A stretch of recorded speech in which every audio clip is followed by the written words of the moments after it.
அஸ்ஸலாமு அலைக்கும்.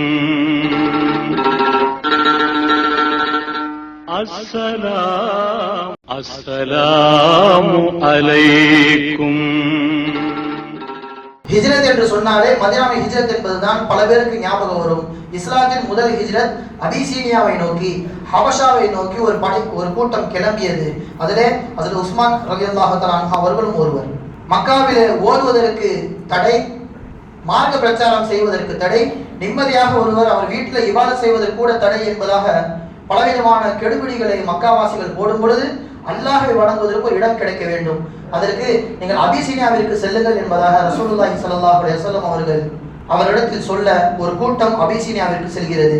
அங்கே நஜாஷி என்கின்ற மன்னர் இருக்கிறார், மிகவும் நல்லவர் என்பதை ரசூலுல்லாஹி ஸல்லல்லாஹு அலைஹி வஸல்லம் அவர்கள் ஆதரவாக சொல்லி அனுப்புகிறார்கள். மிக நிம்மதியாக சஹாபாக்கள் வாழ கடைசி காலத்திலே அந்த அபிசீனியா நாட்டில் வாழ்கின்ற மன்னரும் இஸ்லாத்தை ஏற்றுக்கொண்டு விட்டார். அந்த நாட்டு மக்களுக்கு தெரியாது. பெருமானார் அல்லாஹு தஆலா சொல்லி காண்பித்தான், அவர் இஸ்லாத்தை ஏற்றுவிட்டார் என்று. கடைசி காலத்தில் அவர்கள் வஃபாத்தான உடனே ஜனாசா தொழுகை வைப்பதற்கு கூட அந்த நாட்டில் ஆள் இல்லை. இல்லைன்றால் அவர் முஸ்லிம் என்பதாக யாருக்கும் தெரியாது. இஸ்லாத்தை மறைத்தே வாழ்ந்தவர் நஜாஷி மன்னர் அவர்கள். எனவே மதீனாவிற்கு ரசூலுல்லாஹி ஸல்லல்லாஹு அலைஹி வஸல்லம் அவர்கள் வந்த பிறகுதான் இந்த விஷயம் கிடைக்கிறது. அப்போ அந்த மதீனாவில் இருந்து காயிப் ஜனாசாவை ரசூலுல்லாஹி ஸல்லல்லாஹு அலைஹி வஸல்லம் அவர்கள் வைக்கிறார்கள். அந்த இறந்த நஜாஷி மன்னருக்காக வேண்டி மதீனாவிலே ஜனாசா தொழுகை நடத்தப்படுகிறது. அவர் அங்கே அடக்கம் செய்யப்படுகிறார். இந்த சம்பவம் நடந்ததும் இதே ரஜபுடைய மாசத்தில் தான். இஸ்லாத்திற்கு மிகப்பெரிய திருப்புமுனையாக இருந்த தொழுகை கடமையாக்கப்பட்ட அந்த வரலாறு மிஅராஜ் பயணம், அதை பேசுவதற்கென்று தனியாக ஒரு பெரிய தலைப்பு வேண்டும். அந்த மிஅராஜ் பயணத்தை அல்லாஹ் தஆலா ஆக்கியதும் இதே ரஜபு மாதத்தில் தான். மூன்றாவது ஒரு நிகழ்வு குர்ஆனில் அல்லாஹ் தஆலா ஃபி ஸாஅத்தில் உஸ்ரா என்பதாக பயன்படுத்துவான். போர்களிலேயே மிகவும் கடுமையான, மிகவும் வறுமையில் இருக்கின்ற ஒரு போர் என்று சொல்லப்படுகின்ற தபூக் போர். அதனை குறித்து வரலாற்று ஆசிரியர்கள் எழுதுகிறார்கள், கான ரஜுலானி யக்தசிமானி தம்ரத்தம் வாஹிதா, ஒரு பேரிச்சம்பழத்தை 10 நபர்கள் சாப்பிடக்கூடிய அளவிற்கு தான் அந்த தபூக் போரே நடந்தது. ஒன்றை 10 பேர் பிய்த்து கொண்டு கொஞ்சம் கொஞ்சமாக சாப்பிடுவார்கள். மட்டுமல்ல, வல் அஷரத்து யஅதகிபூனல் பஈரல் வாஹித், ஒரு ஒட்டகத்திலே 10 நபர்கள் அமர்ந்து போர் செய்தார்கள். அப்படி ஒரு கஷ்டமான ஒரு போர். வஇஷ்தத்தல் ஹர்ரு ஹத்தா ஷரிபுல் ஃபர்ஸ், அவங்களுக்கு குடிக்க தண்ணி கூட இல்லை. அந்த சமயத்தில் ஒட்டகத்தின் விட்டை அது விழுந்த உடனே அந்த ஈரப்பதம் இருக்குமே, அதை பிழிந்து குடித்தார்கள் என்பதை நாம் வரலாற்றிலே பார்க்கிறோம். அப்படி ஒரு கடுமையான சூழ்நிலையில் அல்லாஹ் தஆலா தபூக் போரிலே வெற்றியை கொடுத்தான். அந்த வெற்றி போர் நடந்ததும் இதே ரஜபுடைய மாதத்தில் தான். கிளம்புவதற்கு முன்பாக இந்த ஒரு பேரிச்சம்பழமும் ஒட்டகமும் கிடைப்பதற்கு மிகப்பெரிய பங்கு வகித்தவர்கள் நிறைய சஹாபாக்கள். அதிலே உஸ்மான் ரலியல்லாஹு தஆலா அவர்களும் ஒருவர். 3 ஒரு பங்கு போருக்கான செலவை அவர்கள் எடுத்துக்கொண்டார்கள். இது 2 பங்கு தான் ஒட்டுமொத்த சஹாபாக்களின் சதக்காவும். இதுவெல்லாம் நடந்தது எல்லாம் சொல்வதற்கான நோக்கம் என்ன? ரஜபு மாதம் என்பது சாதாரண ஒரு சங்க மிகுந்த மாதம் மட்டும் கிடையாது. பல திருப்பு முனைகளை நமக்கு கொண்டு வந்த மார்க்கம் இது. சுமார் கிறிஸ்துவர்களுக்கு மத்தியிலே 100 வருடங்களுக்கு 88 முதல் 100 வருடங்கள் வரை கிறிஸ்துவர்கள் கையில் இருந்ததுதான் பைத்துல் முகத்தஸ். பல தலைவர்கள் எவ்வளவோ போர் செய்தார்கள், போராடினார்கள். பைத்துல் முகத்தஸ் கையில் கிடைக்கவே இல்லை. ஒரு 100 வருடத்திற்கு பைத்துல் முகத்தஸில் பாங்கு சொல்லப்படவில்லை, தொழுகை நடக்கவில்லை.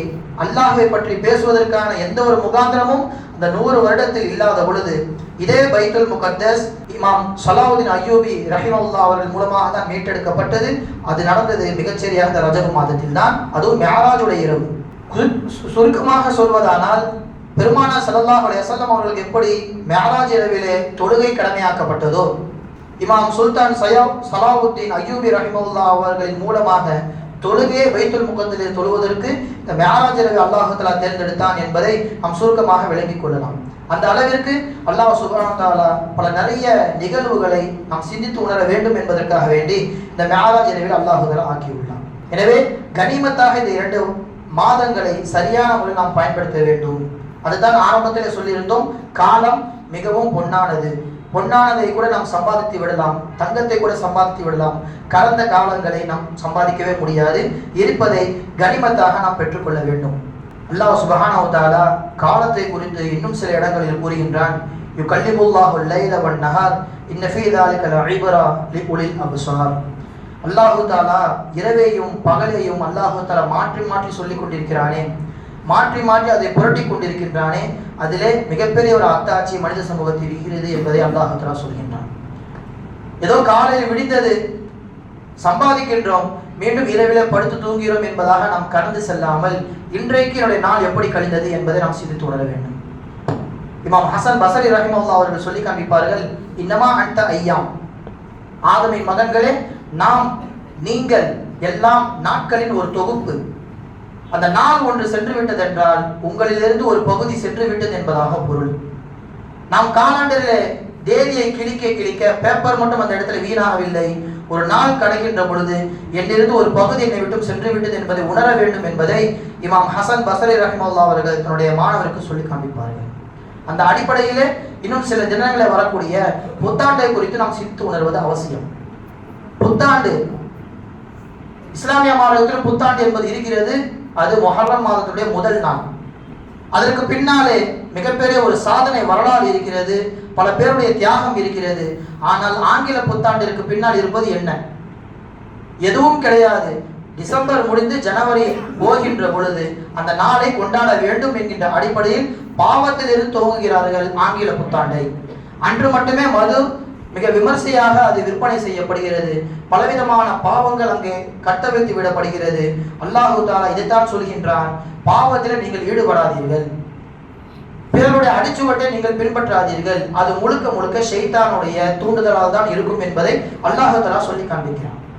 வலா தத்தபிஉல் ஹவா, நினைத்ததை எல்லாம் செய்ய வேண்டும், நினைத்ததை எல்லாம் பின்தொடர்ந்து செல்ல வேண்டும் என்பதாக நீங்கள் ஒருபோதும் விரும்பாதீர்கள். அது ஹுதுவாதி ஷைத்தான், ஷைத்தானுடைய ஆரம்ப படிக்கட்டுகளாக இருக்கலாம். கொஞ்சம் கொஞ்சமாக நீங்க செய்ய செய்ய முழுக்க முழுக்க ஷைத்தான் பக்கம் நீங்க சாஞ்சிடுவீங்க. ஆரம்பத்தில் அதை பக்கம் நீங்க போகவே போகாதீங்க என்பதாக இஸ்லாம் நமக்கு தெளிவாக சொல்லி காண்பிக்கிறது. எனவே புத்தாண்டிலே நாம் கவனத்தில் கொள்ள வேண்டியது என்னவென்றால், ஒரு ஹாப்பி நியூ இயர் என்று சொல்வதன் மூலமாக நம் ஈமான் ஒன்றும் பறிபோய் விடாது. ஆனால் அங்கே நடக்கின்ற அனாச்சாரங்கள் தான் நாம் கவனிக்க வேண்டியது. ஒரு வருட பிறப்பு வருகின்றது என்றால் நாம் என்ன புரிந்து கொள்ள வேண்டும்? என்னுடைய வயதிலிருந்து ஒரு வயது அதிகமாகிறது, இது ஒன்று. அல்லது எனக்கு நிர்ணயிக்கப்பட்ட ஒரு வயது என்னை விட்டும் குறைந்து விட்டது. நான் ஒரு 60 வருடம் வாழ்கின்றேன் என்றால் இப்போது 50ஐ நெருங்கிவிட்டேன், 10 வருடம் தான் என்னிடத்தில் இருக்கிறது என்பதை ஒரு மனிதன் சிந்தித்து உணர்ந்தால் இந்த புத்தாண்டு என்பது மகிழ்ச்சி தராது. அமலின் பக்கம் விரைய வேண்டும் என்கின்ற அந்த பயத்தையும் ஆர்வத்தையும் தான் தரும் என்பதை நாம் புரிந்து கொள்ள வேண்டும். ரசூலுல்லாஹி ஸல்லல்லாஹு அலைஹி வஸல்லம் அவர்கள் சொல்வார்கள், நீங்கள் 5 விஷயத்தை 5ற்கு முன்னால் கனிமத்தாக பாக்கியமாக கருத வேண்டும். அதில் தொடர்ந்து சொல்லிக்கொண்டே வருவார்கள். இறுதியாக சொன்ன வார்த்தை, ஓ ஹயாத்தக கபல மௌத்திக்க, மௌத்து வருவதற்கு முன்னால் ஹயாத்தை கனிமத்தாக நினைக்க வேண்டும். நான் வாழ்கின்ற இந்த வாழ்க்கை, இஸ்லாம் எனக்கு அல்லாஹ் தஆலா கேட்காமலே கொடுத்திருக்கின்றான், நல்ல உடல் ஆரோக்கியத்தை எனக்கு கொடுத்திருக்கின்றான், பள்ளிவாசலை அருகிலே கொடுத்திருக்கின்றான், அங்கே எல்லா விதமான வசதிகளும் செய்யப்பட்டுள்ளது. நான் அல்லாஹ்விற்கு செய்தது என்ன?